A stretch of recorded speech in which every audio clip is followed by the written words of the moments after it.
Welcome to College Briefing. The content of the briefing includes: Hong Kong's John Lee skipped Apec. Did the city win or lose? Stock that crashed 95% on Xi's Edtech crackdown is roaring back. Home Office looks at ways to cut legal migration to UK. Exploding wild pig population on Western Canadian prairie threatens to invade northern US states. Police say 2 dead and 5 wounded in Philadelphia shooting that may be drug-related. Hong Kong's John Lee skipped Apec. Did the city win or lose? South China Morning Post. Hong Kong leader John Lee Ka-chiu admitted that U.S. sanctions against him have impeded his ability to promote the city internationally. Lee's comments come after his absence from an important APEC summit in San Francisco. Sources familiar with the matter said that it would have been awkward and complicated if Lee had lobbied the Chinese government to ask the U.S. to allow him to attend the summit while he was sanctioned. The summit was seen as an opportunity for Hong Kong to maintain its standing internationally, show dignity and openness, and repair ties with America. Analysts believe that a more positive atmosphere between the US and China could benefit US-Hong Kong relations. US exports of goods to Hong Kong dropped 13.6% in 2022, its exports of services were down 6.1%, and its foreign direct investment in the city marked a 3.3% decline in a year, according to figures from the Office of the United States Trade Representative. The $25.8 billion of exports in 2022 amounted to just 69% of 2018's $37.4 billion before the anti-government protests and the COVID-19 pandemic affected Hong Kong. The figure peaked in 2013 when exports climbed to $42.3 billion. Trade statistics could indicate a wider economic slowdown, but also suggest that ties could be better. Stock that crashed 95% on Xi's Edtech crackdown is roaring back. Bloomberg.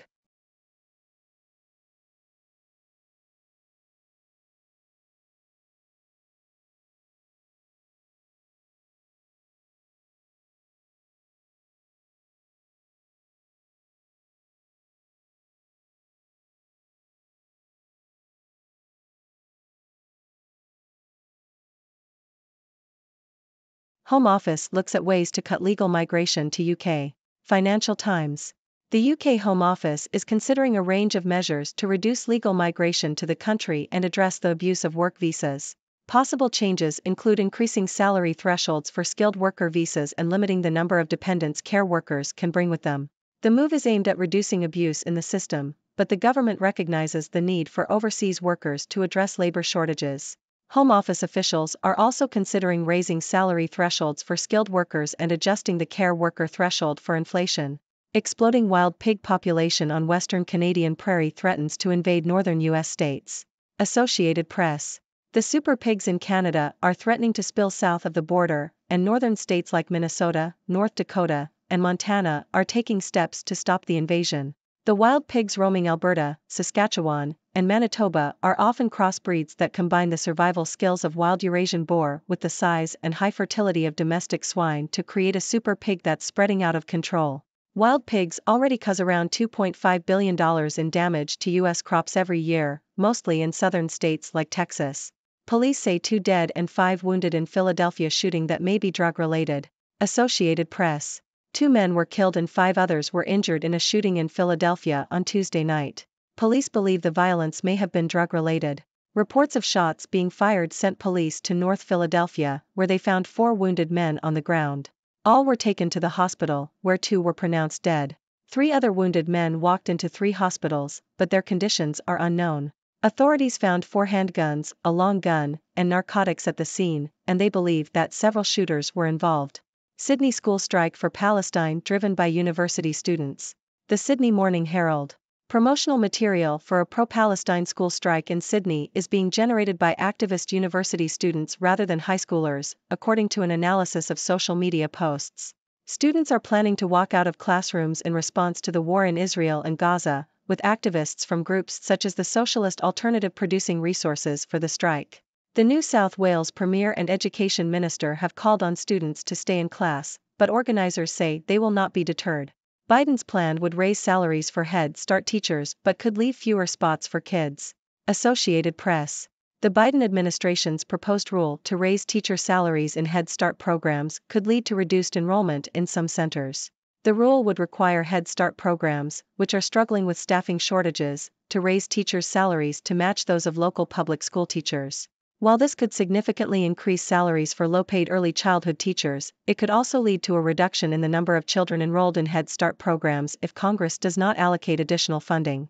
The proposed rule is open for public comment until January 19. Smith accounts for 2 TD. Michigan beats Buffalo 24-11 to become bowl eligible. Associated Press. Eastern Michigan defeated Buffalo 24-11 in their regular season finale, becoming bowl eligible. Quarterback Austin Smith threw a touchdown pass and ran for another touchdown, while Samson Evans rushed for 127 yards and a touchdown. Eastern Michigan finished the regular season with a 6-6 record. Buffalo scored their only touchdown in the third quarter and lost 3 of their 4 fumbles. State and territory governments put forward plan to curb sexual assaults at universities. ABC. Education ministers in Australia are proposing major changes at universities to address sexual violence in tertiary education settings. The National Student Safety Survey from 2020 found that 14,300 students are sexually assaulted each year on university campuses. A national action plan has been put forward, including proposals for universities to annually report complaints on this issue and the introduction of a national code for tertiary education on gender-based violence. The plan also calls for improved processes within residential colleges and for universities to provide support for victims of sexual violence. Teachers to do work experience to help pupils with career advice. Telegraph. Over 1,000 teachers in the UK are to undertake work experience in order to help provide better career advice to their students. The scheme, called Teacher Encounters, is funded by the government and will give teachers the opportunity to work with over 200 companies, including Rolls-Royce and Siemens. The program aims to help teachers understand how different industries work and the career paths available to their students. A study from the University of Derby found that 93% of teachers who had previously participated in the scheme welcomed the experience of industry and wanted more, while 78% said it had improved their teaching. The ex-priest who settled a 30-year Sydney University feud. The Sydney Morning Herald. John Bernheim, a philosopher and former Catholic priest, has died at the age of 95. Bernheim was known for his work in ethics and politics, and his book Is Democracy Possible? Continues to attract international attention. He was also a key figure in the dispute over feminist and Marxist courses in the philosophy department at the University of Sydney in the 1970s. Bernheim was regarded as a peacemaker and welcomed the new courses, and his efforts eventually led to the restoration of a unified department in 2000. Bazelak throws for 2 TDs, Oladikin has 53-yard pick 6, BGSU beats Michigan 34-10. Associated Press.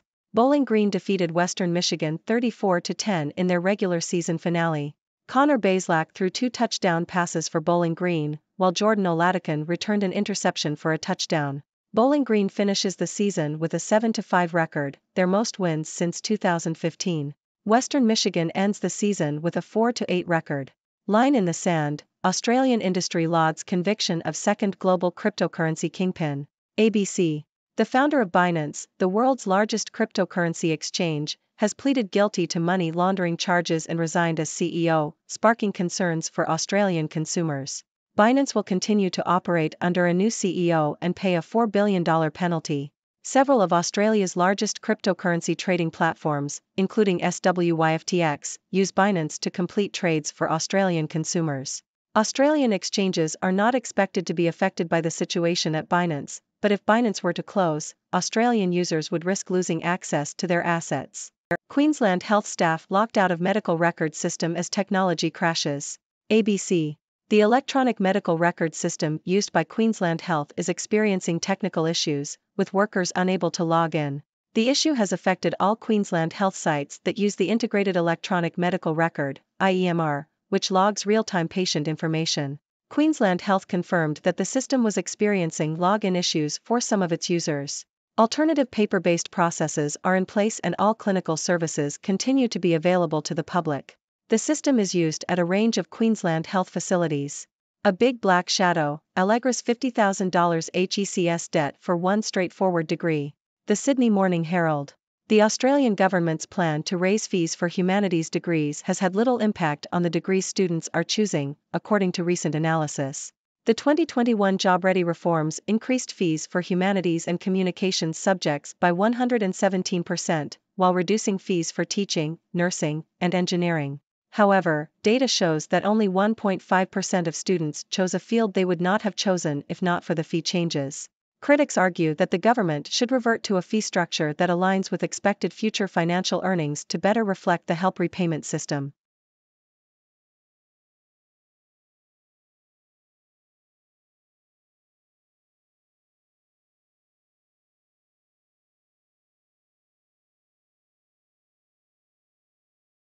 Thank you for tuning in. The content above showcases the latest briefing reports and analytical synopses, thoughtfully curated by the 6Do team. These insights stem from a wide array of reputable media outlets, think tanks, government sources, and specialized experts worldwide. We encourage you to explore these sources for a comprehensive perspective. Keep in mind that while the content may not always align with the official standpoint of 6Do Brief, it's not meant to be taken as absolute directives for decision making. Comprising seasoned media professionals, learned scholars, and accomplished scientists, the 6Do team embodies a trailblazing, fully independent media entity. To customize 6Do Brief to meet your professional needs, you have the option to subscribe to a diverse array of briefings on our website, 6dobrief.com. Regardless of your location, you can conveniently receive 6Do Brief via email.